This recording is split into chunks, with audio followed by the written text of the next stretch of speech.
Olá, primata! Estamos de volta ao nosso bar. Estamos iniciando o episódio número 4 do podcast Papagaio de Primata, organizado pela Bocaina Biologia de Conservação. Ainda estamos desembarcados no mesmo tema do episódio anterior, no qual falamos um pouco sobre a Covid-19. Mas agora a gente vai tentar ver outros olhares, além do que a gente viu no episódio passado sobre o cientista. E no itinerário da nossa viagem de hoje, nós conversamos com 3 pessoas incríveis, que são verdadeiros guerreiros no meio dessa pandemia. E essas pessoas relataram um pouco de como seus povos e comunidades estão enfrentando toda essa turbulência. Nós falamos primeiramente com o Enio Bonenberg, ex-diretor nacional do MST, Movimento dos Trabalhadores Rurais Sem Terra. Conversamos depois com a Marlen, que é da comunidade quilombola de Pontinha, em Minas Gerais. E por fim, escutamos o professor indígena Danilo Lopes, da etnia Baniwa, lá no Alto Rio Negro, na Amazônia. Massa demais, Luiz. Já vi que hoje vamos ter diversas histórias, diversos pontos de vista, mas que em comum, além de enfrentar o novo coronavírus, tem que também batalhar contra um governo que desconsidera a sua importância. Então, vamos aproveitar que a Luísa já apareceu com algumas informações, que eu vou passar a palavra para você, Lu. E aí, primatas, é muito bom estar aqui novamente com vocês. A gente está muito feliz com mais um episódio do Papagaio de Primata. Vou começar aqui então a agradecer os e-mails que o pessoal tá mandando aí pra gente, as mensagens nas redes sociais, Twitter, Instagram, Facebook. Em breve nós vamos começar a comentar aí essas mensagens, porque está sendo muito produtivo. Então vamos relembrar aqui que o episódio anterior, que foi o episódio 3, focou na Covid-19, que é um assunto que está aí em alta. Mas nesse episódio nós focamos mais na visão do pesquisador, foi uma visão do biólogo. A gente tentou mostrar a atividade do vírus, deu atenção para os fármacos, para a produção de vacinas. E nesse episódio vamos focar em realidades que não estão sendo abordadas na grande mídia com a devida atenção. E aí, Felipe, tá por aí? Conta um pouco pra gente do que vai ser o episódio de hoje. Beleza, Lu. E aí, Matheus, daqui a pouco o Lucas vai entrar também. É bom demais reunir aqui com todos vocês novamente, mesmo que de longe, né? Mas só de trocar uma ideia já tá valendo demais. Um abraço para você também que está escutando a gente aqui. Bem, apesar do tema, né, de hoje, como a Lu falou, ser uma continuação do episódio 3, né, sobre a Covid, eu fico um pouco receoso, né, em comentar em cima das entrevistas que vamos escutar. Por sinal, estão sensacionais. Vou tentar ao máximo aqui não falar por eles. Acho que a nossa função aqui nesse podcast é reconhecer essas vozes, né? Eu nem gosto muito de falar da visibilidade, né? Porque é um termo que ainda faz uma referência, né? De que eles precisam da nossa permissão. Então, acho que é reconhecer essas vozes mesmo. Mas vou tentar aqui também, né, colocar alguns dados, algumas informações que eu acompanho, principalmente, né, no Twitter, perfis pessoais, né, de organizações indígenas. Mais para frente desse episódio eu vou até citar alguns perfis aqui para quem quiser acompanhar também de perto, né, esse tema. E lembrando que lá no nosso site, né, nós também deixamos várias indicações de perfis que nós seguimos e estão todos os dias aí discutindo não somente a Covid-19, mas também a sua luta diária. Acho que para a gente que trabalha com conservação é mais que obrigação escutar e muito, né, os povos originários e tradicionais. Então daqui a pouco eu volto, passar a palavra agora para o nosso outro tripulante aqui desse barco. Vai, Lucas.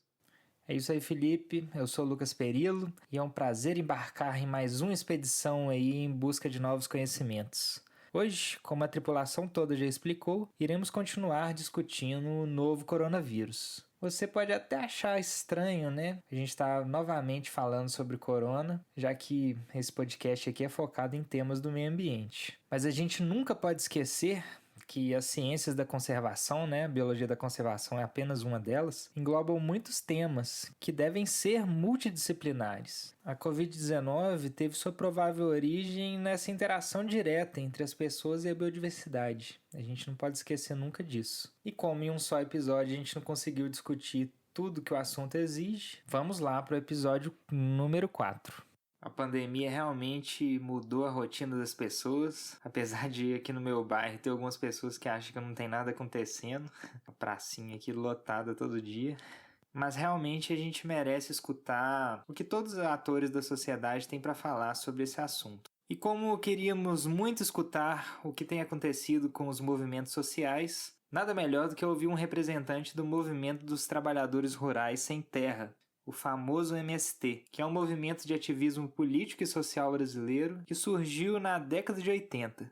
O movimento é super tradicional, tem mais ou menos a minha idade. Vou falar aqui certinho o ano do início do movimento, para não revelar a minha idade, mas quem tiver curiosidade depois pesquisa aí na internet.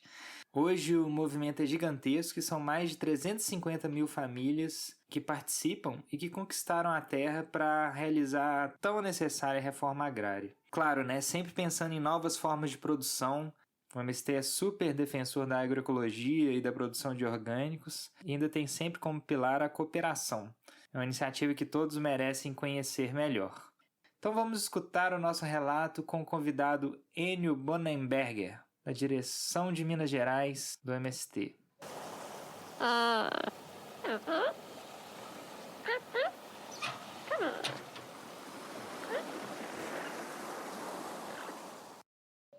Companheiros e companheiras, é um prazer estar com vocês nesse podcast.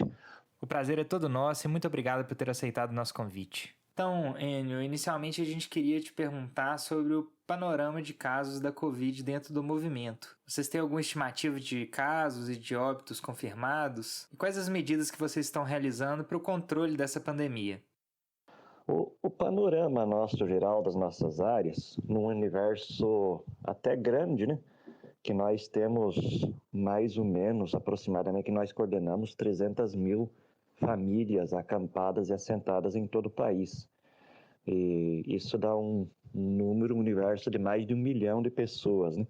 Então, o que nós tivemos até agora de casos? Tivemos 31 mortes já nas nossas áreas, 146 contaminados que estão em recuperação.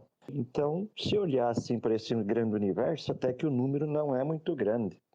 O que levou a gente a ter essa baixa desses números aí? Primeiro, foi as medidas que a direção nacional e as direções estaduais e regionais tomaram, né? Que é o quê? O isolamento. Não existe remédio, não existe vacina, então a questão é nós fazer o isolamento das pessoas. Isso não quer dizer que não vão trabalhar, mas evitar essa aglomeração, evitar o contato com outras pessoas, principalmente nos grandes centros urbanos, né? Acabamos com todas as atividades culturais, festivas, festas, futebol, enfim. Então, isso nós somos rígidos. E segundo, é que nós temos um setor de saúde bem organizado no nosso movimento e ele nos orientou bem, fizemos muitos remédios caseiros, orientamos para o pessoal se cuidar. Então, foi um trabalho coletivo, uma decisão política. Nós suspendemos todas as atividades de formação, todas as atividades de escritório, nossa comunicação e nossos encaminhamentos está sendo tudo de forma virtual. Inclusive, camponeses que nunca tinham participado de reuniões virtuais estão aprendendo a mexer com o celular, com o computador, para a gente poder se comunicar. Então, de certa forma, nos obrigou a gente avançar na aplicação e no conhecimento de aprender com novas tecnologias. Então, esse é o panorama geral. Infelizmente, os estados que mais sofreram, tiveram mais baixas, né, foi o Norte e o Nordeste, né? Então, novamente, os estados mais vulneráveis, a gente vê que a questão social, né, as guerras, as pandemias, a economia sempre atinge os mais pobres, né? Realmente com a pandemia a história não é diferente, né? Atualmente a gente vê que muitas vezes o número de mortes não está só diretamente relacionado com a idade, mas a classe social também define quem mais morre de Covid no país. Alguns dados que têm sido divulgados mostram que o fator de risco para que a Covid seja fatal muitas vezes é o endereço. Existe uma porcentagem maior de óbitos em distritos que são mais pobres dentro de uma cidade. E aí eu pergunto como que anda a produção de alimentos em meio dessa pandemia. A gente sabe que o MST é um dos grandes responsáveis pela produção de alimentos para a população brasileira. Em relação a isso, eu queria saber também como vocês têm auxiliado as pessoas que têm situação de vulnerabilidade, né? Vocês têm realizado doação de alimentos? Como que o MST tem contribuído com essa questão? Uma outra questão importante que foi nos dito é a questão da produção de alimentos nossos, né? Nós tentamos manter todas as nossas agroindústrias que estão funcionando, que estão produzindo alimentos mais industrializados, tentamos manter ela todas ativadas, né? Mas com uma redução um pouco maior, né, da aglomeração de gente, né? Mas o que a gente percebeu aqui é que houve um crescimento muito grande de produção de cestas agroecológicas que nós estamos entregando. Aqui em Minas são muitas que estão sendo feitas e estamos tanto vendendo para pessoas que vêm comprar nas nossas áreas, através também, né, das redes sociais, como também está tendo uma doação muito grande de alimento. Para você ter uma ideia, nós no Brasil já estamos chegando a aproximadamente 2.000 toneladas de alimento que nós doamos para entidades, para pessoas carentes e tal. Então está crescendo bastante a procura também de alimentos saudáveis, que a gente sabe que também é uma coisa que mantém a saúde das pessoas, é a questão de uma alimentação saudável. Talvez seja o começo de tudo, né? O que também nós temos, não sei se todo mundo sabe, mas nós temos a Bionatur, que produz a semente agroecológica. Então nós estamos distribuindo essas sementes para as áreas de acampamentos e assentamentos do nosso país, para também ajudar nessa produção de alimentos. De qualquer maneira, nós intensificamos mais e tiramos como linha. Estamos vendo que o próximo período não vai ser fácil e uma das coisas que vai precisar bastante vai ser a questão de produção de alimentos. O que a gente vê nos supermercados aí, as grandes redes de supermercados, as redes de farmácia, elas estão aproveitando para ganhar dinheiro em cima da crise. Nós não, nós queremos que essa atividade que nós fizemos, que é produzir alimentos, seja uma atividade que ajude a sociedade. Esse é o sentido social, quando a gente fala que a propriedade da terra tem que ter uma função social. Se a gente pegar na história da humanidade, tem mais de 10.000 anos que o ser humano inventou a atividade da produção de alimentos. E essa é uma atividade nobre e que ela sempre, a terra, cumpriu essa função social de alimentar os grupos, sejam as tribos, Então, essa deveria ser a função da sociedade. Hoje nós estamos colocando os assentamentos da reforma agrária a serviço dessa função social. Enquanto que o agronegócio, além de envenenar a terra, as águas, os alimentos, só produz produtos para exportação, né? Ainda os dados do IBGE confirmam que mais de 70% da produção de alimentos ela é produzida para a agricultura familiar camponesa, né? Então, essa atividade nobre não é uma profissão. Nós chamamos isso de uma atividade nobre e que nós precisamos que a sociedade nos ajude também a fazer a reforma agrária. Nós precisamos dividir a terra, colocar a função social nela e, nesse sentido, produzir alimentos saudáveis é uma questão fundamental. Realmente a gente investir na soberania alimentar é super importante e uma alimentação saudável, né, e balanceada está diretamente relacionada com qualidade de vida e combate a doenças, né? E para terminar a nossa conversa com o Enio, eu pedi para ele relatar quais são as famílias que participam do MST e que estão numa situação de maior vulnerabilidade e como tem sido a falta de assistência pública para o combate à Covid dentro do movimento. E ainda, em situação mais vulnerável que nós temos hoje, são os nossos acampamentos, que são em torno de aproximadamente 70.000 famílias acampadas pelo Brasil afora.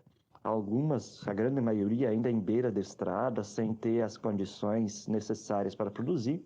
Outras dentro de fazenda. Nós tentamos sensibilizar as autoridades que não fizessem despejo das nossas áreas durante a pandemia, porque, inclusive, nós tivemos um caso agora recente no Paraná, uma área que já tinha doado 1,5 tonelada de produtos produzidos por eles. Na usina, eles foram despejados pelos usineiros e os seus pistoleiros, destruindo todas as nossas hortas e a nossa produção que nós tínhamos, né? Então, logicamente, os mais vulneráveis são os acampados. E principalmente agora a região sul e sudeste com a chegada do inverno, né? E também é um sofrimento maior, né?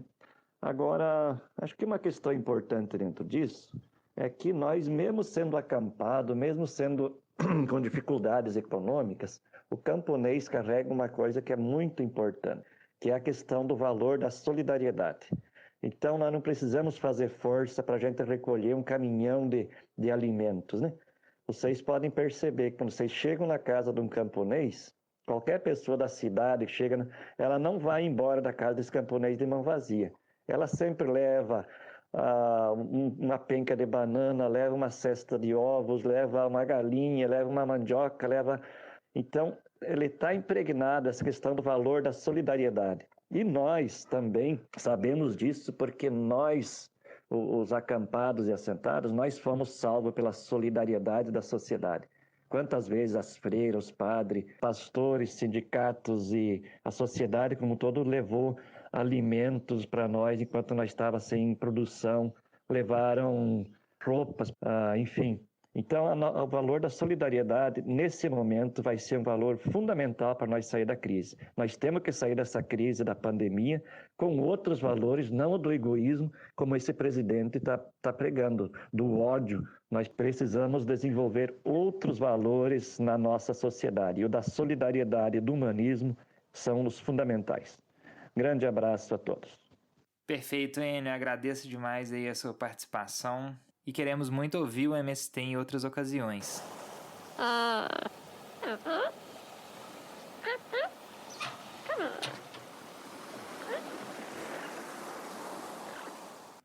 Pois é, pessoal, massa demais a fala do Enio, né? Chique mesmo. A gente muitas vezes acha que o MST é uma coisa muito distante da gente, mas desde pequeno eu sempre frequentei as feiras aí da reforma agrária e era o meu contato assim com o MST.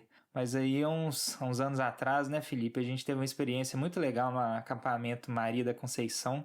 A gente criou lá, em parceria com a Nitro, né, um documentário sobre mulheres de terra. Depois vocês dão uma olhada no YouTube aí. Bem legal esse ponto de vista deles e essa associação do MST com esse respeito à natureza, né? Exatamente, né? Acho que foi pouco contato, né? A gente ficou o dia todo lá, mas já deu para perceber como que eles trabalham em conjunto mesmo, como que é uma família só mesmo, né? Um cuidando do outro, as portas sempre abertas para quando um precisa de uma coisa, vai lá, né? E sempre tem à disposição. E como você falou, acho que a gente trabalha com conservação, compreender como que eles tratam, né, o solo, toda aquela questão da agroecologia, de recuperar áreas que muitas vezes são áreas degradadas, né, que estão abandonadas. Acho que a gente tem muito que aprender com eles. Só dar a dica que você falou da feira, né? Eu conheço até gente de Belo Horizonte que não sabe que existe uma feira, né, do MST aqui em Belo Horizonte, né, com produtos deles, né, sem agrotóxico nenhum, então vale a pena conferir também. Pode falar, Lu? Não, eu ia comentar justamente isso, que são os produtos orgânicos, né? A gente tem muito que aprender aí com eles, toda essa temática de soberania alimentar. E as feiras deles estão presentes também no Rio e em São Paulo. Claro, tem outras cidades, mas eu acho que vale procurar, porque muitas vezes o pessoal fica procurando, né, produtos orgânicos e, enfim, a gente já sabe que com eles já tem esse selo aí, vamos dizer, né? Dá para confiar. E como foi falado na conversa, né, essa questão da solidariedade, né, muito impregnado neles, eu acho que é uma forma da gente também participar dessa questão da solidariedade, né, de dar valor, né, para o trabalho do campo. Exato. E para a nossa saúde também, né? Sempre bom aí a gente... Uhum. Massa, exato. E muita gente questiona assim, o movimento, né, por diversos motivos, mas a maioria da galera não sabe que até na própria Constituição nossa, né, de 88, existem até artigos que citam essa possibilidade de desapropriação da terra quando elas não cumprem a função social. Exatamente. Né, que no caso é moradia ou produção. Então é legal a gente ter essa percepção, né, de que muitas vezes as pessoas que têm muita terra hoje no Brasil herdaram elas de grileiros do passado. Uhum. Muitas pessoas aí no passado tinham força política e se apropriavam indevidamente dessas áreas. Então o MST só veio como movimento para lutar por esse direito constitucional mesmo, né, de produção. E uma sacada muito legal que eles tiveram assim é que eles têm atuado, né, feito as intervenções deles em propriedades de corruptos. Sim. Então, eles bolaram esse movimento que é chamado de Corruptos Devolvam Nossas Terras. Muitas pessoas acham que eles estão invadindo propriedades particulares aí de produtores, mas muitas vezes eles estão entrando em terrenos de de milionários aí que já foram condenados, como o Ike Batista aí, que foi preso por corrupção ativa, lavagem de dinheiro, organização criminosa. Tem movimentos também em territórios aí que eram do ex-presidente da CBF, né, o Ricardo Teixeira, que eu não preciso nem falar do currículo dele. Então, eu acho que eles ganharam muitos pontos aí nessa história de focar suas intervenções em terrenos corruptos. Bem massa mesmo. Sim, sim. Lucas, e tem uma outra questão aqui, eu não sei assim se é a minha impressão, né? Mas a nossa geração, claro que não são todas as pessoas, mas eu acho que a gente já mudou muito a visão em relação ao MST. E a geração talvez dos nossos pais, né? Não sei se essa é a minha impressão, mas eles ainda têm um pouco de preconceito, uma visão um pouco, uma resistência. Eu não sei se vocês têm isso aí, assim, essa dentro de casa, né? E pessoas próximas, eu pelo menos sinto. Então seria legal aí para os ouvintes repassar esse podcast, né, esse episódio hoje, indicar, porque eu acho que é legal ver essa visão. Sim, muito massa. Não, massa demais, gente. Legal, é isso aí. Depois dê uma olhada lá no nosso site, que tem muita informação legal, inclusive do MST. Então, bora continuar o barco aí, Matheus. Pois é, pessoal.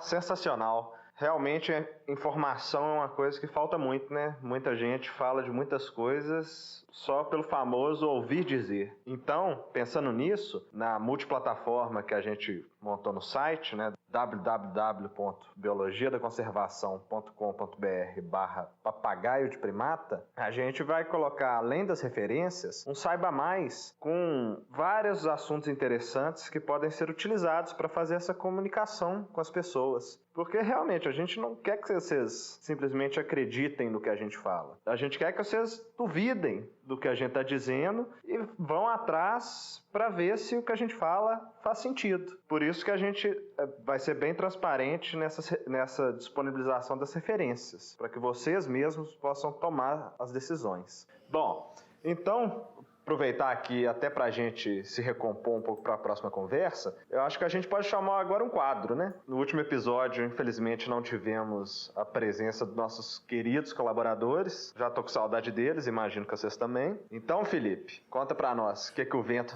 está trazendo. Bom demais também, né? Também estou com saudade aí, né, dos nossos amigos aí espalhados pelo Brasil e pelo mundo. E o vento, ele está trazendo algo de muito longe, né? Muita informação valiosa e vamos agora então chamar o nosso papagaio correio. Olá, como tá? Como o bater de asas da borboleta pode provocar um tufão do outro lado do mundo? Fala galera, eu sou Antônio Cruz e dessa vez eu resolvi começar o quadro falando um pouco sobre a teoria do caos ou efeito borboleta. Bem, por que a teoria do caos? Porque é justamente o que a gente está vivendo nesse momento. E essa frase tem muito a nos ensinar, justamente porque nos mostra que quando a gente não tem um cuidado local, a gente pode sofrer consequências de nível global. E é justamente nisso, né, que a gente está tirando várias lições dessa pandemia, e uma delas é justamente isso, né? E várias organizações como a ONU e como a União Africana e como a União Europeia, enfim, os líderes globais têm pensado justamente nisso, de como que a nossa falta de cuidado em alguns locais pode representar uma ameaça para o mundo todo. E é nisso que a gente tem tirado várias lições, e uma das lições também que a gente tirou e que vem tirando disso é que mais vale prevenir do que remediar, justamente porque a gente está vendo que a prevenção sai mais barato em todos os sentidos, e tanto para evitar o surgimento de novas pandemias e tanto para combater essa pandemia. E o que a gente está vendo é que países que não se precaveram muito bem, que não tomaram muito cuidado com essa parte da prevenção, estão sofrendo muito. E alguns que se preveniram por causa da falta de cuidado de outros também estão sofrendo essa consequência. Tudo isso nos dando uma lição de que a parte do egoísmo de cada um cuidar do próprio país talvez não seja uma ideia muito inteligente, né? E que um mundo melhor passa justamente pelo coletivo, a união de esforços, a cooperação tanto de nível local, regional e global. E com isso, a ONU recentemente lançou um relatório no dia 6 de julho, justamente para falar um pouco sobre o combate às zoonoses e pandemias e mais diretamente por causa do coronavírus, né? Porque a gente já viu que isso acabou mexendo com o mundo todo e não tem como não se tomar as medidas ou não se compartilhar informações de urgência para criar métodos eficazes de prevenção e de vigilância e estratégia de combate, né? Isso tudo tem mobilizado vários pensadores da área da saúde e de várias outras áreas para se pensar a um nível global. E, bem, nisso surgiu um conceito que a galera tem falado muito, que é de saúde única, que é One Health, que é em inglês, né? Olha meu inglês, hein? E esse conceito, essa proposta passa justamente pela interdisciplinaridade, que é justamente onde você integra várias disciplinas para resolver um certo tipo de problema ou precaver esse problema. Acho que esse assunto já tinha surgido há muito mais tempo, porque acho que no século XIX já se falava sobre isso, que não tinha como a gente separar a saúde animal da saúde humana e do meio ambiente, né? Que é justamente o que essa proposta de saúde única vem tratar, que é integrar a saúde humana, a saúde animal e o meio ambiente. E tudo isso parte de uma proposta para incentivar vários países a se unir e adotar políticas públicas de prevenção e controle epidemiológico, né? Que passa tanto de nível regional, em cada ponto, nacional e global, justamente prevenindo que coisas muito locais se transformem em problemas globais. E o principal foco disso tudo tem sido justamente a interação do homem e dos animais, e também relacionada à natureza, né? Que a gente sabe que a gente não está num bom plano em relação a tudo isso. A gente tem vindo a desprezar as pesquisas, e a gente tem vindo a desprezar a ciência de uma forma em geral, e a gente tem valorizado mais a parte econômica, né?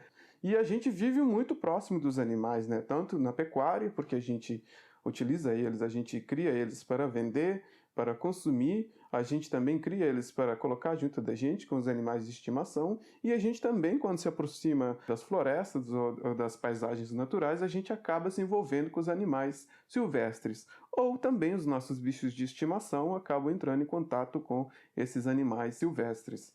E a gente está vendo a cada dia que proteger esses animais de doenças também é nos proteger. E não tem como a gente não pensar a nível local para a gente não entrar nesse problema global, que é trazer a pandemia, transformar ele em algo que poderia ser contido em um único local, em se transformar num problema mundial. E nisso a gente também pode ver que grandes problemas como a expansão humana, com a gente ocupando novas áreas, e tem aumentado também as chances de a gente ter de aumentar a interação com os animais domésticos, os seres humanos e a vida selvagem, o que nos mostra que possivelmente no futuro a gente pode ter mais problemas. Sem falar também que a nossa relação com o meio ambiente não está muito boa, como a gente já falou também em outras edições do Papagaio de Primata, e o desmatamento, a perda de hábitats naturais e a perda da biodiversidade, tanto também a mudança do clima, podem levar a rompimento de ciclos naturais e tudo isso provocar também novas pandemias. E o prejuízo que a gente pode ver é que cerca de 2,5 bilhões de pessoas ficam doentes por ano por causa de zoonoses, por causa desses contatos com esses animais e as doenças que provêm desses animais. E cerca de 2,7 milhões de mortes acontecem anualmente. A cada ano tem uma média de 3 novas doenças que vêm de origem animal que a gente consegue identificar no nosso dia a dia, né? E sem falar da economia, que é o deus do ser humano, né? A gente está vendo que os cientistas avisaram para se ter esse cuidado, essa prevenção, e muita gente estava preocupado com a economia. Estamos vendo que se você não tiver uma boa prevenção e não cuidar muito bem dessa fase inicial de uma epidemia, você perde a economia por um todo, porque você vai ficar nesse efeito ioiô de ida e volta, de confinamento e desconfinamento, e nunca vai ter uma economia estabelecida. E com essa realidade, essas organizações, tanto a ONU como a União Europeia, a União Africana, entre outras organizações, essa urgência de a gente adotar medidas para prevenir e para ter estratégias de combate que a gente pode considerar que são coletivos, né? Que não seja somente de um único país, ter essas informações compartilhadas entre eles e evitar esse tipo de doenças no mundo. Bem, e esse relatório da ONU, ele acabou apontando os países africanos como sendo primordiais para essas lutas, né? Tanto porque os países africanos, eles apontam que os países africanos podem liderar esforços de prevenção de pandemia. Bom, por que o continente africano seria receber essa importância? Justamente porque o continente africano já lidou de uma forma bem sucedida com outros surtos zoonóticos que já apareceram, né? A gente pode apontar a febre do Vale do Rift, né? E a ebola, que recentemente a gente ficou um pouco assustado com os efeitos da ebola, né? E com medo de ela se tornar uma pandemia global. E a gente viu que os países africanos conseguiram reter esses vírus e essas doenças de uma forma exemplar. Então isso pode servir como uma grande lição para os outros países de uma forma como se lidar com essa parte inicial da expansão de um vírus e não deixar ele se tornar em algo global. Isso tudo porque também alguns países africanos já vêm adotando essa ideia da saúde única, né, dessa partilha de informação. E além disso, já sabemos que tem previsões de surgirem outras pandemias no continente africano. É um continente muito novo, né, a gente está falando em termos de população, e a cada vez mais as pessoas invadem as florestas e chegam perto da vida silvestre e de outros lugares que antes o ser humano não vivia, né? E a gente sabe que o quanto mais a gente faz isso, aumentam também as probabilidades de surgirem doenças novas. E esse mesmo relatório da ONU, eles falam um pouco sobre medidas, né? E eles apontaram 10 ações práticas para os governos adotarem para evitar esses surtos futuros. Entre essas ações, a gente pode enumerar alguns, que é investir em abordagem interdisciplinaridade, como a saúde única, que a gente já falou um pouco. Também incentivar pesquisas científicas, aumentar a sensibilização sobre doenças zoonóticas também, fortalecer o monitoramento e a regulação de práticas associadas às doenças, incentivar práticas de gestão sustentável da terra e identificação também das principais vetores de doenças também passa por essas medidas apontadas e apoiar o gerenciamento sustentável de paisagens terrestres e marinhos. E tudo isso também a gente tem que fazer um monitoramento e uso da terra e desenvolvimento sustentável, que mostra que a nossa forma de vida, a nossa maneira de viver não condiz com uma forma saudável de vida e, ao mesmo tempo, ela só nos leva ao perigo de ter mais problemas de contaminação ou problemas relacionados a novas doenças zoonóticas, né? Um grande abraço, galera, e foi um prazer enorme.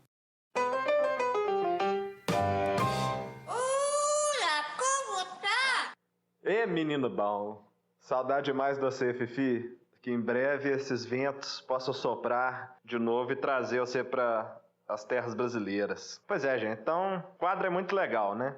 E aí, pensando nisso, a gente vai ter novidades para vocês. Em breve, nos próximos episódios, a gente vai trazer algumas psitacídeas que vão compor a equipe. Eu não sei se eu falo agora, se eu deixo para depois para vocês ficarem surpresos, mas vou deixar para depois então. Fica aí a curiosidade. Aproveitando, né, de que a gente tá falando de novidade, fiz aqui uma entrevista muito bacana que vocês vão ouvir em poucos segundos.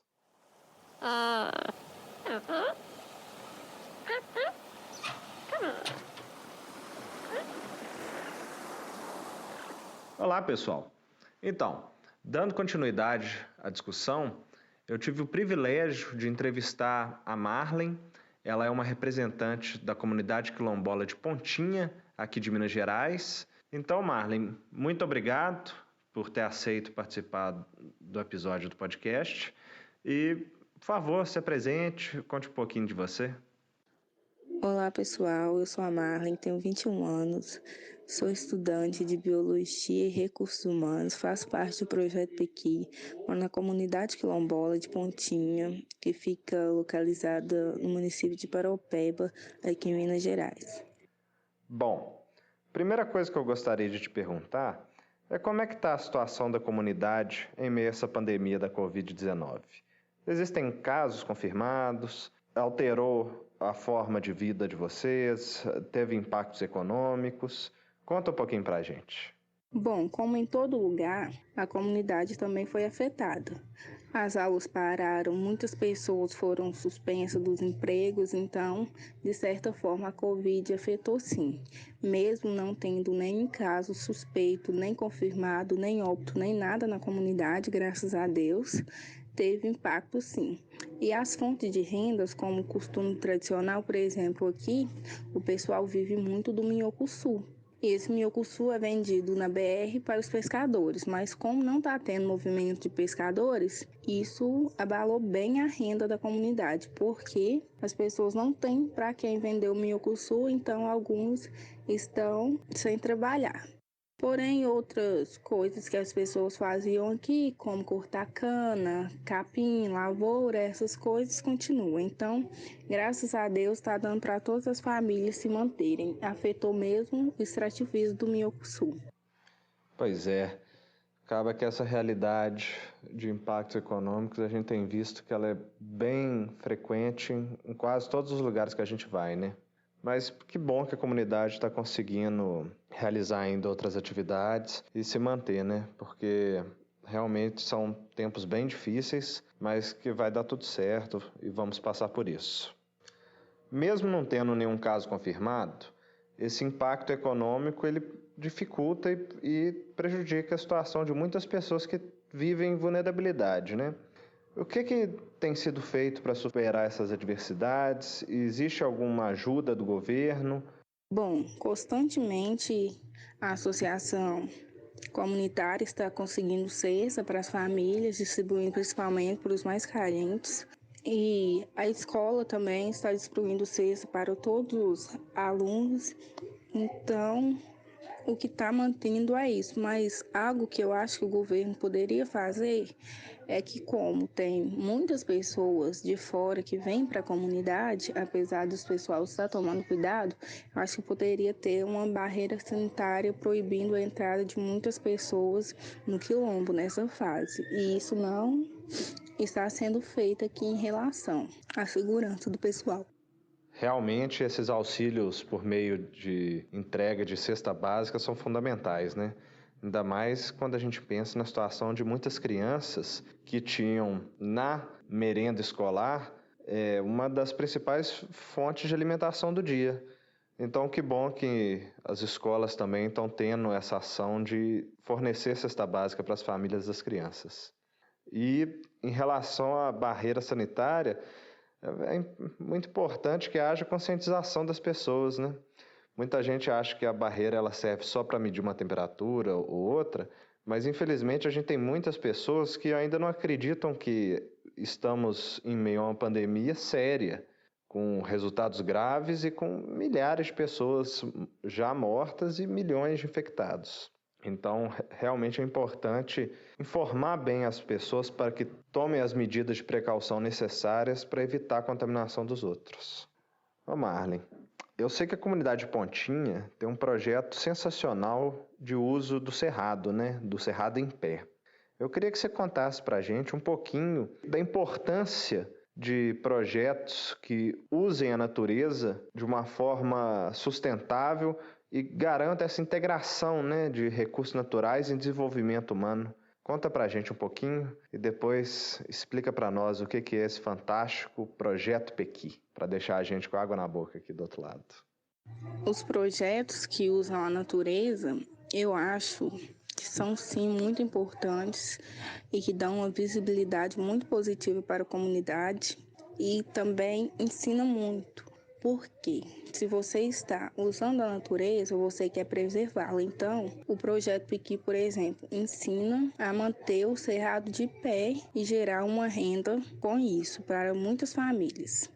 E é muito importante porque também ajuda o pessoal a descobrir novos caminhos, conhecer novas pessoas, ver que a comunidade tem potencial, que as pessoas têm potencial, que pode gerar renda, pode gerar emprego, pode melhorar a situação financeira de muitas famílias. e ajudar os jovens também, os mais idosos, a quererem uma vida melhor, porque pensa assim, a vida inteira foi difícil, vai ter que continuar sendo? Não, você pode estudar, você pode conseguir um dia ter um projeto seu também, ter seu próprio negócio, trabalhar para você.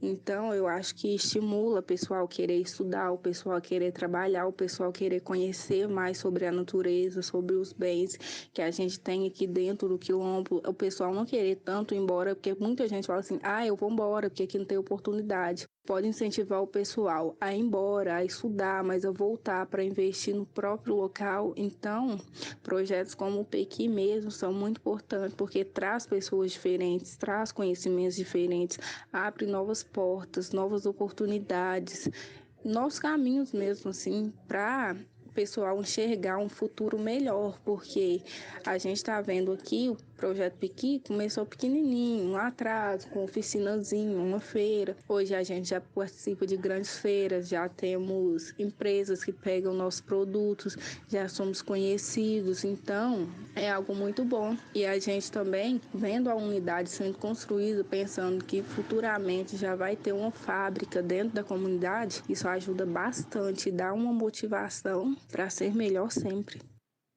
Pois é, Marla. Não, legal demais. Olha só para você ver como que uma atividade aparentemente simples, né, você colher um fruto do cerrado, poderia trazer tanto benefício, não só econômico, mas também cultural, né, para a comunidade, de bem-estar para as pessoas, para elas se sentirem valorizadas, trazer elas cada vez mais para perto, gerar essa união. Não, é realmente fantástico e uma iniciativa que poderia ser replicada em qualquer lugar desse país, né? A gente tem aí não só comunidades quilombolas, mas diversas outras comunidades que têm aí áreas nativas, né, no entorno, que poderiam se apropriar de forma sustentável desses recursos naturais e viver mais da natureza em pé e compartilhar a troca de saberes. Então conta para nós aí mais um pouco sobre o Projeto Pequi para dar uma motivada em quem está escutando e pensando em fazer algo semelhante. Bom, o Projeto Pequi chegou à comunidade através de um outro projeto, de uma pesquisa do UFMG, que era o projeto Minhocuçu. Então, o Minhocuçu é a fonte de renda de muitas famílias aqui da comunidade e vinha sendo feitas propostas para legalização, para o extrativismo do Minhocuçu, pela questão do meio ambiente, da preservação, para que não entrasse em extinção. E através deste estudo, pegou e veio que a época de reprodução do Minhocuçu é a época do fruto do pequi, que é abundante aqui na região. Então, uma proposta foi que na época da reprodução do minhocuçu não houvesse extração, gerar uma renda extra através do fruto do pequi. E os alunos da UFMG e o Instituto Sustentar, então, em 2013, começou os estudos aqui sobre o pequi, de como poderia ser feito o mapeamento da região, se realmente era viável, valia a pena o comércio para a venda desses produtos. Então foi feito todo aquele estudo técnico, aí depois foram feitas algumas oficinas, onde primeiro se aprendeu o beneficiamento do óleo do pequi, o extrativismo, aí depois aprendemos as castanhas, aí foram feitos intercâmbios para Montes Claros, Japonvar, Januária, para outras unidades de beneficiamento que já trabalhavam com o fruto do pequi. E daí foram desenvolvendo os produtos. Atualmente nós temos 9 produtos feitos com pequi, que é a farinha, o creme com pimenta, o creme comum sem pimenta, a polpa do pequi, o doce cremoso, o doce em barras, o óleo do pequi, a farofa e castanha doce do pequi. Então, o projeto visa a sustentabilidade e a conservação do cerrado em pé e também a geração de renda para as famílias. Graças a Deus, o projeto está correndo muito bem. Temos alguns parceiros, patrocinadores, já temos alguns mercados para vendas. Então, o projeto faz muito bem à comunidade, porque dá uma visibilidade muito positiva, um impacto sobre as famílias também. Ajuda bastante na renda de muitos.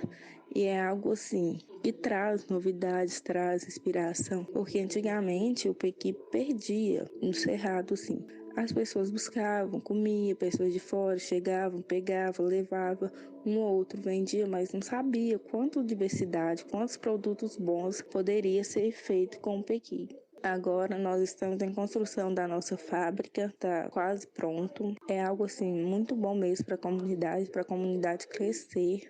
Então é muito bom porque isso gera emprego para famílias e o foco do projeto também é crescer, expandir mais, começar a trabalhar com outros frutos do cerrado, porque atualmente, na época do piqui, é feito o estoque da polpa e dos caroços para retirada da castanha. Aí depois da época do piqui que vai se processando e fazendo os produtos, de acordo com as encomendas, com feiras, essas coisas. O foco é conseguir outros frutos cerrados para que haja trabalho durante todo o ano e conservação do cerrado também.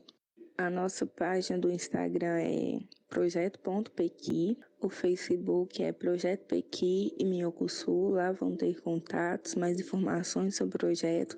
Se alguém quiser também conhecer nossos produtos, é só entrar em contato. E vamos lá, é isso aí. Crescer cada vez mais. Obrigada. Ô Marlen, bom demais. Muito obrigado por essa fantástica entrevista. Deixou todo mundo aqui com água na boca, pensando nesse tanto de produto maravilhoso que dá para fazer com pequi.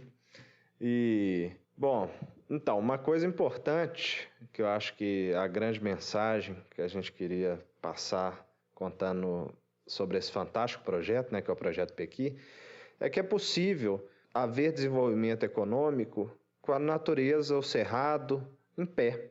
Então, nesse período agora pós-pandemia, né, que em algum momento vai chegar, a gente espera que muita coisa mude.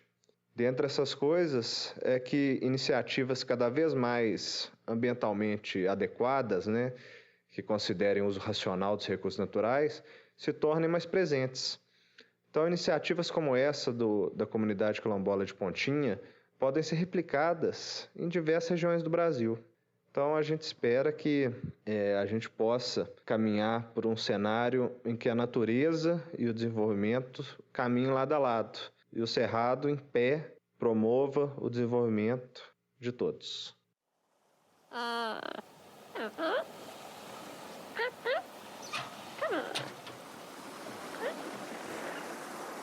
Legal demais, né, gente? Massa demais. E aí, companheiros de aventuras, algum de vocês gostaria de tecer comentários? Legal demais, né? É uma realidade aqui tão próxima da gente, mas ao mesmo tempo muito distante, né? Não sei se algum dos ouvintes aí já teve a oportunidade, né, de conhecer uma comunidade quilombola, mas essa comunidade de Pontinha é super especial, assim, ainda mais com esse vínculo com a universidade, né? A Dodora aí, que é uma professora lá da UFMG, que é super parceira nossa aí, fez a diferença lá com esses projetos, né? Por isso que a gente trouxe aí essas informações lá do Projeto Pequi, depois vocês procurem saber mais, que é muito legal mesmo. Não, é massa porque, né, esse projeto, né, do Minhocuçu, do Piquezeiro, como você falou, foi, acho que o início, né, do doutorado da professora Maria Auxiliadora, né, nossa querida Dodora, e a partir daí, desde quando ela virou professora da UFMG, ela se dedica muito à extensão, né, que é algo que poucos laboratórios investem, né. O pessoal vai muito para o lado da pesquisa, que é extremamente importante, lógico, mas acaba esquecendo da extensão. E a gente vê o resultado, né? Um projeto bem feito, de longa duração, com participação ativa das comunidades, né? Nunca vindo aquela questão do pesquisador impondo coisas, né, para a sua pesquisa. Então é um excelente exemplo aí para quem curte trabalhar com extensão, é conhecer esse trabalho da Dodora e da comunidade Pontinha. E lá no nosso site, né, tem também alguns links mostrando um pouco desse trabalho do Pequi, do Minhocuçu. Tem um videozinho bem bacana contando a história do projeto. Dá uma olhada lá depois, né, assim que você finalizar aí o podcast, corre lá para o nosso site, tá bom? Legal demais, gente. Isso aí. Então agora, para continuar no embalo, né, vamos passar para nossa próxima entrevista. Então, Lu, conta para nós o que você descobriu aí nesses confins da Amazônia.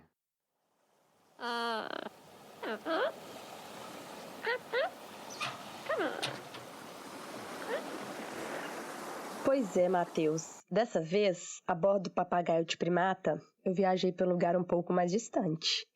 Resolvi percorrer as águas do Alto Rio Negro, lá no Amazonas, para bater um papo com o indígena Danilo Lopes.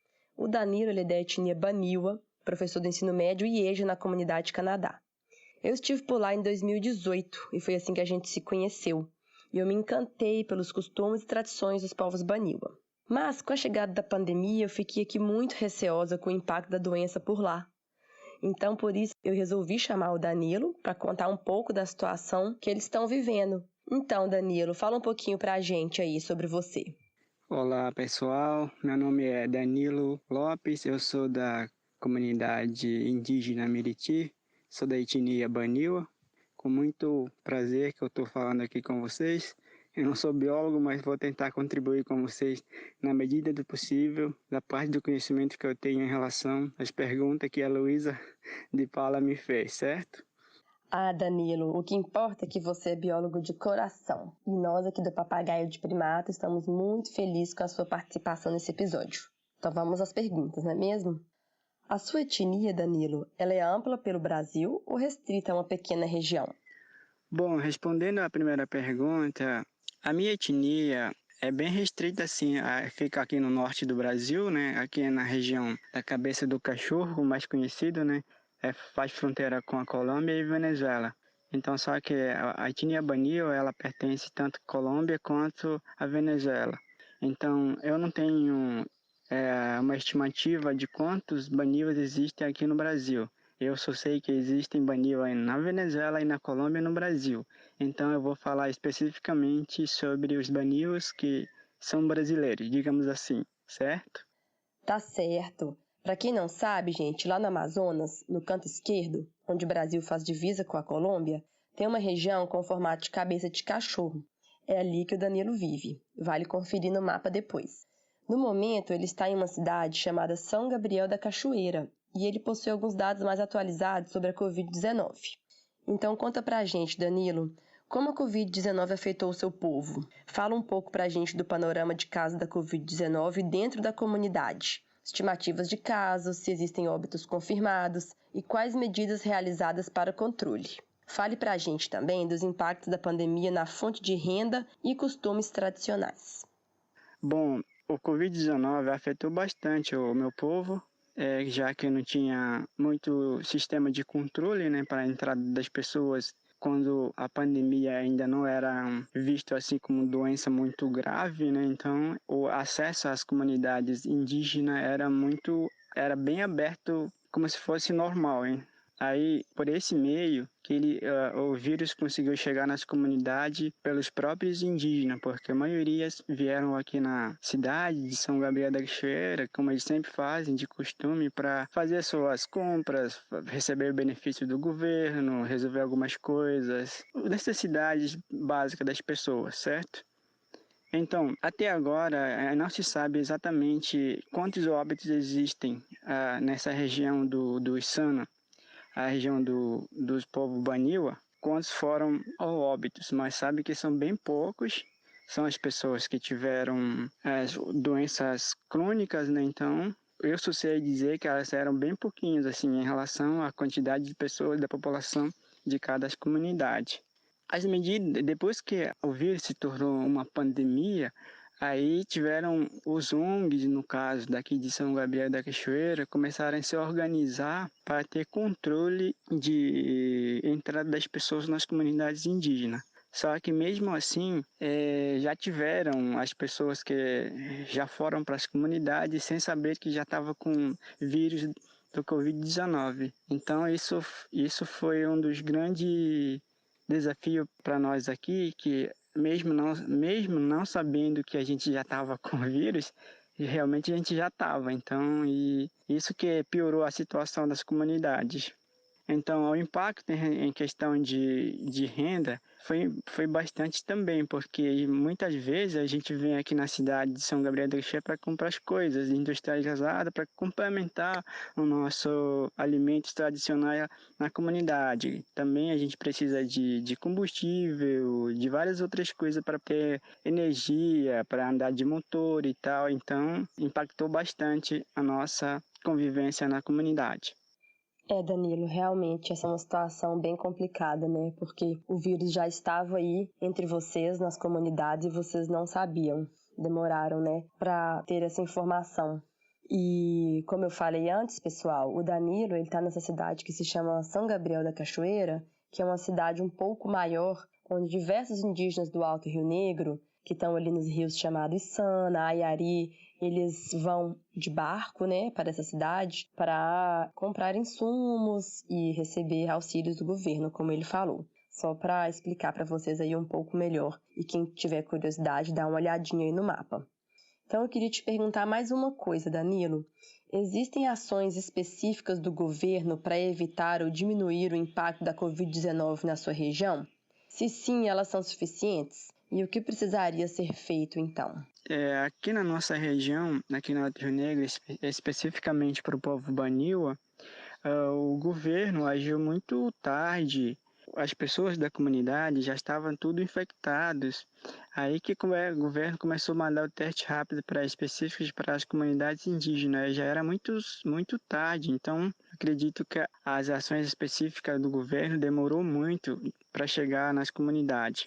Eu acho que o que precisaria ser feito o governo teria que agir mais rápido possível. Quanto mais antes de vírus chegar na comunidade, seria mais eficiente que pudesse fazer controle. Só que não foi feito dessa maneira. Então, existem poucas ações do governo federal, mas o que existem são bem pouquinho e não faz muita diferença na nossa comunidade indígena. Realmente o governo demorou muito para atuar. De repente, se tivesse sido um pouco mais rápido, nós poderíamos ter evitado, né, os efeitos dessa pandemia, não só aí como em todo o Brasil. E Danilo, me conta outra coisa. Entre os povos Baniwa, existe uma articulação para lidar com a pandemia? Vocês continuam circulando normalmente pelo Alto Rio Negro? Como é que está aí a circulação de barcos? Existe sim, acredito que existe sim uma articulação para lidar com a pandemia, sim, aqui na nossa cidade, aqui na nossa região, porque os ONGs nos ajudaram bastante, como por exemplo a Ação Luiza, da FUIRN, entre outras associações das comunidades mesmo, e se articularam bem para ter controle nos transportes das pessoas, proibindo o acesso às pessoas.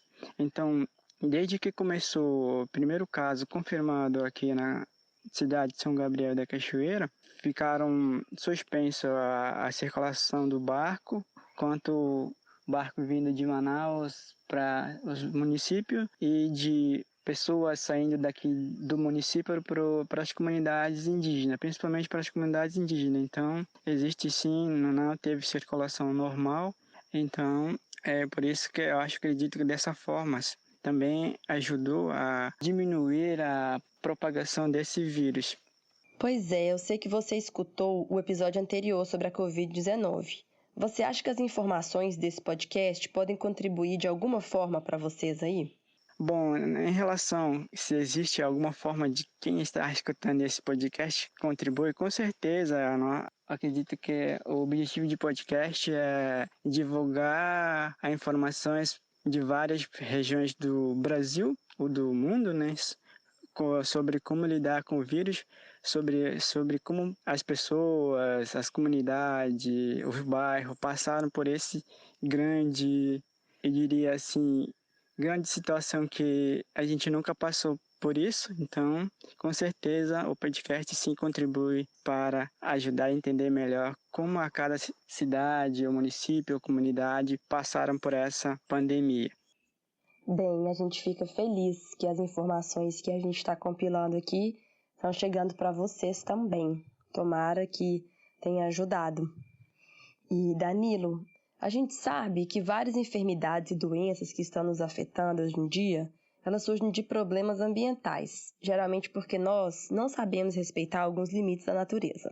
O que acontece, né, é que atualmente os não indígenas, no caso nós, homens brancos, a gente tem super explorado os recursos naturais. Então, qual recado você gostaria de deixar para os tomadores de decisão em relação à importância do meio ambiente para a nossa espécie? Bom, a última pergunta, ela é bem complexa, então vamos lá. Então, eu vou tentar responder o mais breve possível, vou tentar explicar também sobre os problemas ambientais por aqui.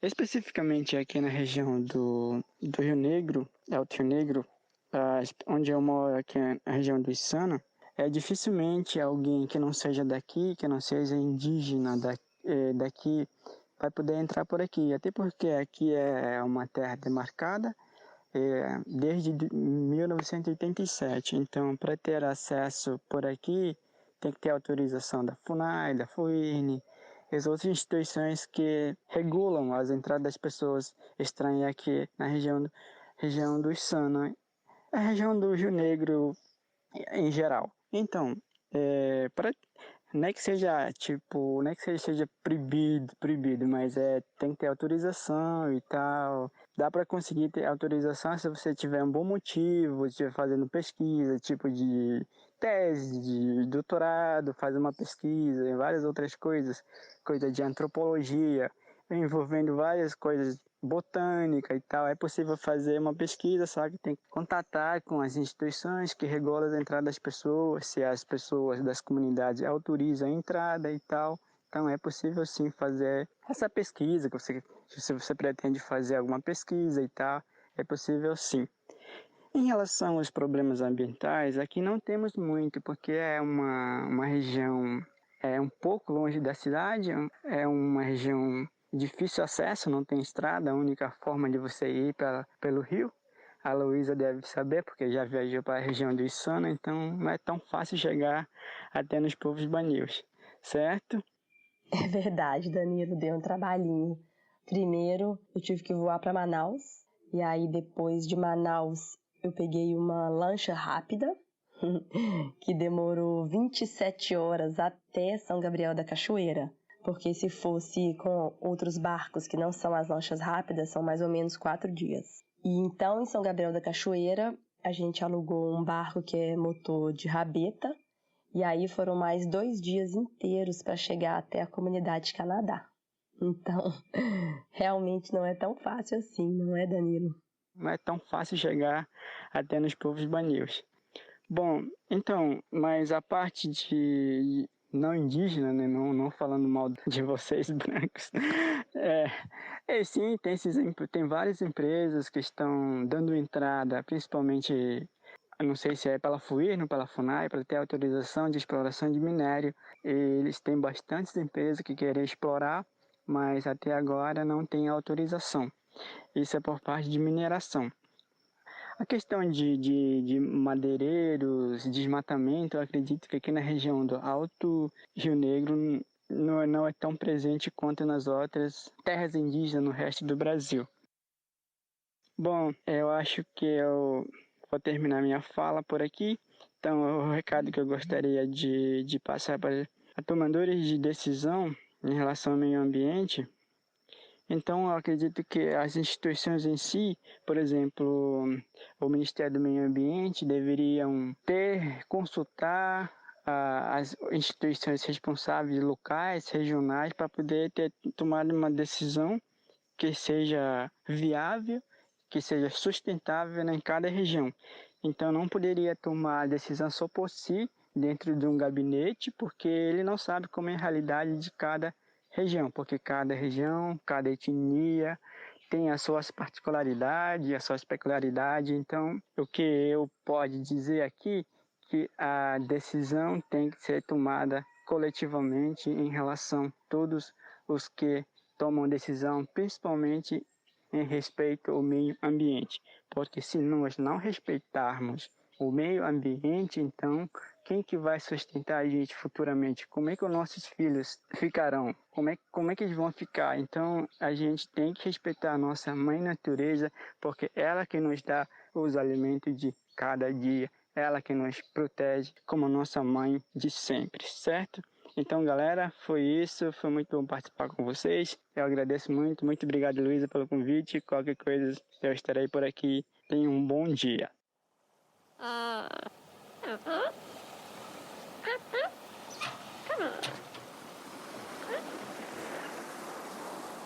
Valeu demais, Danilo. A gente aqui do Papagaio de Primata realmente fica muito agradecido com a sua fala.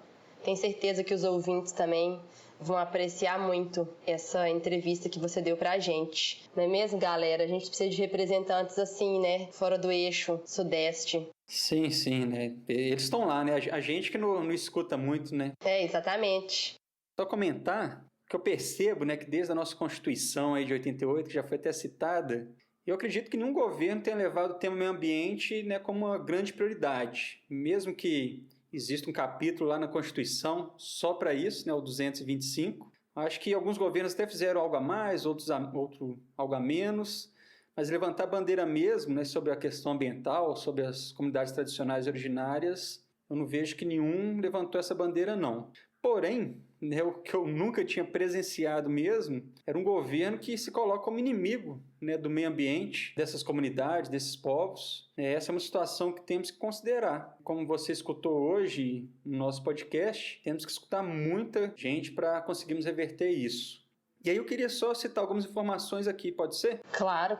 Então, falar aqui, né, para quem quer acompanhar a situação dos indígenas frente à Covid-19, vou recomendar aqui o Twitter de duas indígenas fantásticas que eu acompanho diariamente, né, que são a Munirim e a Caribush. Elas fazem diariamente um boletim sobre os casos de Covid nos povos indígenas do Brasil, né, um compilado sobre tudo que está acontecendo, muito bem detalhado. A Caribush ela é jornalista e a Munirim ela é socióloga. Então aproveita aí para entrar lá no perfil delas no Twitter, contribuir, compartilhando as notícias, comentando, né? Com certeza é um trabalho que exige muita dedicação para fazer, né, o que elas estão fazendo aí. E aproveita também, né, lá no perfil de cada uma delas, tem um link para o PicPay. Né? Eu acho que isso ia ser bem legal se você puder, né, fazer uma contribuição aí para o trabalho que elas estão fazendo aí, que é bem importante. Outro perfil também que eu quero indicar é o da APIB, né, que é a Articulação dos Povos Indígenas do Brasil. Então, todos esses perfis que eu estou falando aqui, depois do podcast vocês vão lá no nosso site, estão todos lá. Então, a APIB, ela traz notícia sobre os temas pertinentes, né, aos povos indígenas, aos territórios indígenas. Discutem bastante, né, questões de políticas públicas e a falta delas. Hoje mesmo eu olhei lá no perfil deles que desde 1985, somente os dois últimos governos, né, do Temer e do Bolsonaro, é que não reconheceram nenhum centímetro de terra indígena. Até na época da ditadura, aí, os militares reconheceram alguma coisinha. Então, que é bem bizarro, né, se a gente for pensar. Muito bizarro. Esses dias aí, não sei se vocês estão acompanhando, passou nos jornais a informação de que o presidente vetou algumas garantias emergenciais para os territórios indígenas e comunidades quilombolas, né, de um projeto de lei, que é o projeto 1142, que é um projeto de lei que começou em março. Como o nome diz, ele era emergencial, né? Nós já estamos aí na meiota de julho e ainda está nessa enrolação toda. Mas aconteceu, né, que o Bolsonaro ele publicou a lei, né, só com vários vetos. Né? E aí, só para citar aí dois desses vetos, né, que seria obrigação aí da União e que ele vetou, um era sobre o acesso universal à água potável, e a outra, né, que o Bolsonaro vetou é sobre a distribuição gratuita de materiais de higiene, de limpeza, né, de desinfecção de superfície para aldeias ou comunidades indígenas, né, oficialmente reconhecidas ou não, inclusive no contexto urbano. Então é meio triste, né, de pensar esses vetos. E aí tem a justificativa, né, coisas que juristas devem discutir, mas o que a gente percebe é que não tem nada de constitucional. Provavelmente, né, esses vetos eles voltam para a Câmara olhar, né, para o Congresso olhar e ver se eles interrompem esse veto do Bolsonaro, para ver se o projeto de lei ele vai na íntegra.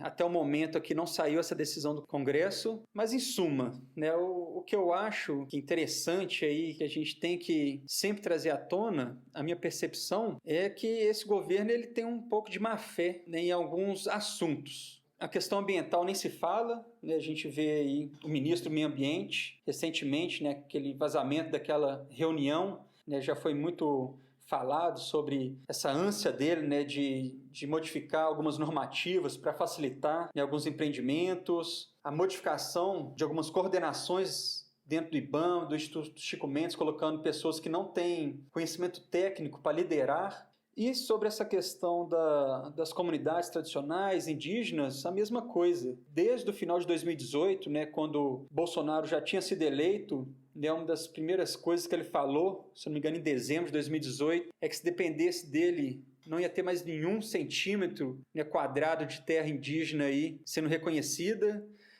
Ele sempre vem declarando que os indígenas têm muitas terras no Brasil, que não deveria ser assim, o incentivo que ele dá para as atividades de garimpo, mesmo sendo ilegais, o incentivo que ele dá para isso.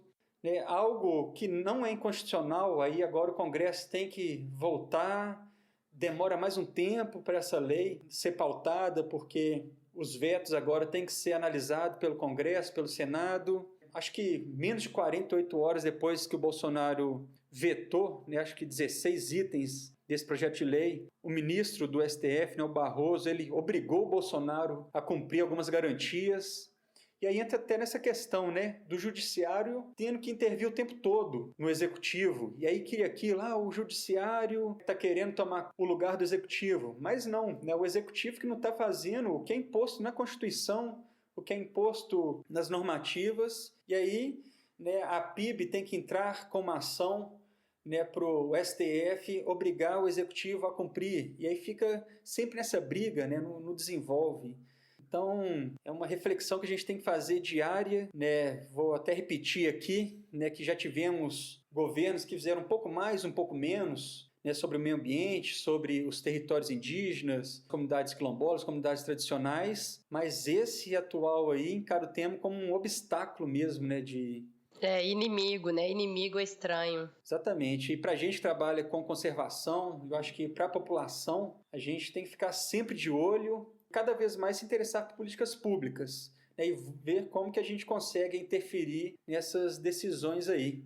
Eu acho que eu filosofei um pouco, desabafei um pouco, mas é difícil, trabalhar com conservação e informar a população, sendo que tem informações do executivo, aí o governador do estado tem uma outra informação, o prefeito vem com outra informação, o judiciário vem com outra, e aí a população fica meio que sem rumo, em quem acreditar, O cientista fala alguma coisa, e aí realmente é difícil, quando a balbúrdia está no governo, e não nas faculdades. E acho que tá certo, A gente tem que dar uma filosofada aqui mesmo.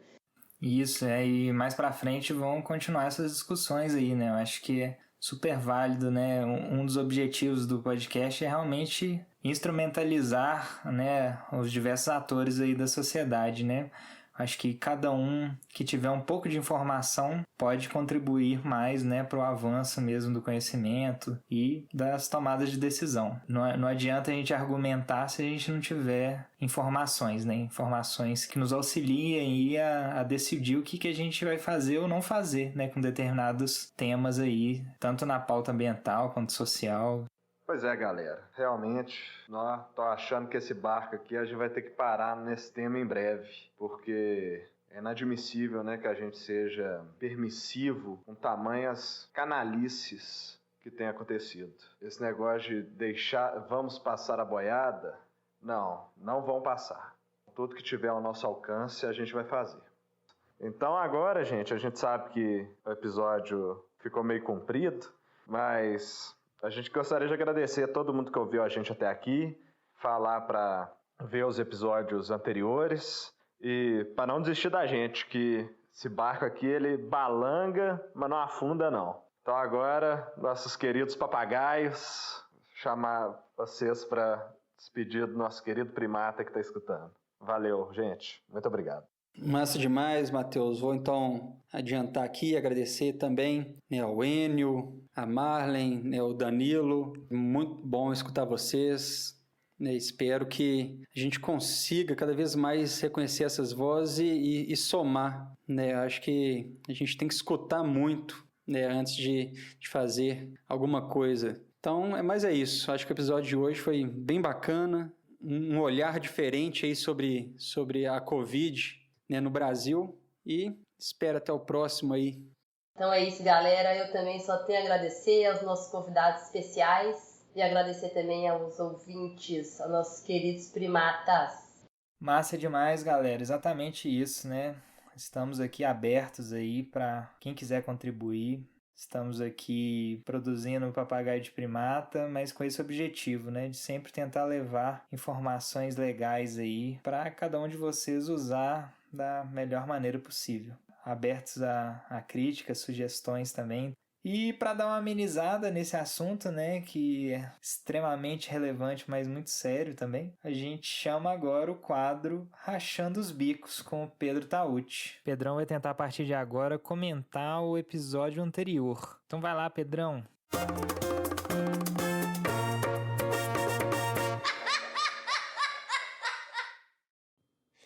E aí, pessoal, tudo bem? Aqui é o Pedro Tauti, né? O Pedrão. A partir de agora eu vou falar só Pedrão, vocês já sabem meu sobrenome, senão eu vou ter que ficar soletrando toda vez.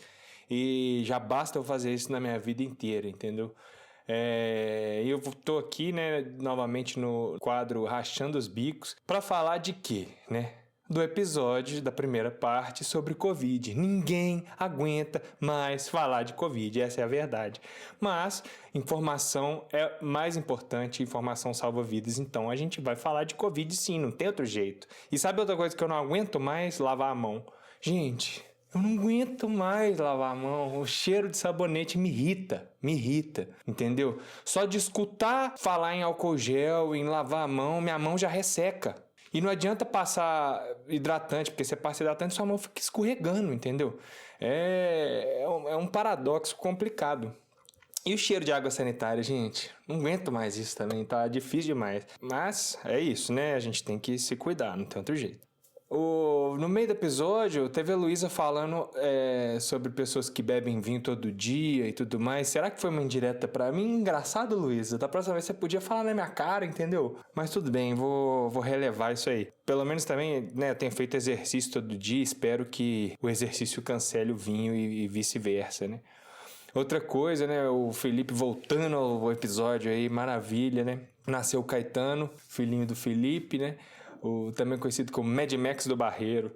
Eu tô agora com um cachorrinho aqui, na verdade uma cachorrinha chama Pimpoca, uma filhotinha, muito bonitinha e tal, e eu fiquei pensando assim, cara, é difícil demais com a Pimpoca, porque você tem que ter uma atenção nela o tempo inteiro pra ela não destruir nada, pra ela fazer cocô no lugar certo e tudo mais. Imagina um filho, gente, imagina. Mas é isso aí, parabéns pro Felipe e pra Laura aí, eu já vi fotos, muito bonitinho a criança. Outra coisa que é muito engraçada do episódio é o professor Bruno falando sério. Cara, eu nunca tinha visto o Bruno ficar 5 minutos sem rir. Então o assunto é sério mesmo. Eu conheço ele já tem muitos anos, tem mais de 10 anos. O trem tá feio mesmo, porque se ele não riu, né? Também o Heron e a Glória, a entrevista foi muito interessante, né? A Glória falando que tudo indica que uma maior carga viral pode levar apesar de não estar confirmada, né, pode levar a uma doença mais séria. Então não adianta você sair na rua aí, passando o nariz no corrimão, entendeu? Lambendo o chão, lambendo o botão de elevador, passando o nariz no botão de elevador, que aí você vai pegar a doença, mas vou ficar imune, não sei o que. Cara, cuidado, entendeu? Cuidado, vamos tomar os cuidados certinhos aí, pra não vir uma carga viral absurda no seu nariz e se ferrar depois. Outra coisa, na fala do Bernardo, também muito interessante, falando que a primeira parte das vacinas, né, é das universidades e tal, e depois as empresas se interessam, que é uma parte mais para elas produzirem a vacina e lucrarem. Isso é meio absurdo, né? Seria tipo plantar café, por exemplo, exportar e depois comprar ele torrado, beneficiado e importado. Peraí, acho que a gente já faz isso também. Esse modelo é meio esquisito, enfim. E por último, a entrevista do Sérvio, né? Ele falando mais de ecologia. Nessa hora eu pensei, pô, tem mais a ver comigo isso aí, hein? E foi super interessante o estudo deles, muito legal. E eles terminaram falando da desvalorização da ciência, né? Então eu fico pensando, gente, vocês que desvalorizam a ciência, sabe? Vocês acham que não funciona, o pessoal anti-vacina e tudo mais, não adianta depois entrar na filinha da vacina não, que a gente não vai dar vacina em ninguém. Tô brincando, é lógico que vai dar, a ciência não é só pra quem acredita nela não, a ciência é pra todo mundo. E, por último, tá difícil zoar o sotaque mineiro, porque só tem mineiro no episódio. Tem mineiro de Nova York, mineira do sul né, falando do sul da Bahia. Mas o sotaque do Matheus ainda é impressionante. Acho que o pessoal de fora de Minas vai concordar comigo que falta só escutar uma sanfoninha no fundo quando ele fala, fazendo... Mas é muito bacana o sotaque deles. E, gente... Quem quiser entrar em contato com a gente é só acessar o site biologiadaconservação.com.br/papagaio de primata. Lá tem todas as informações do episódio, vocês podem comentar lá na página do episódio. Quem gostar mais de e-mail é só entrar em papagaiodeprimata@biologiadaconservação.com.br e nos sigam nas redes sociais, no Instagram @biologiadaconservação e no Twitter @bocainaciencia. E só no finalzinho aqui fazer um jabá, né? Eu participo também do podcast Dragões de Garagem. O último episódio foi em homenagem ao Dia Mundial do Rock. A gente falou sobre músicos cientistas. Lá tem vários músicos que eu tenho certeza que vocês não sabiam que eram cientistas também. Conta um pouquinho também da história do Einstein e o violino dele. Tá bem legal. Quem quiser, vai lá conferir. Um grande abraço. Até a próxima. Fui.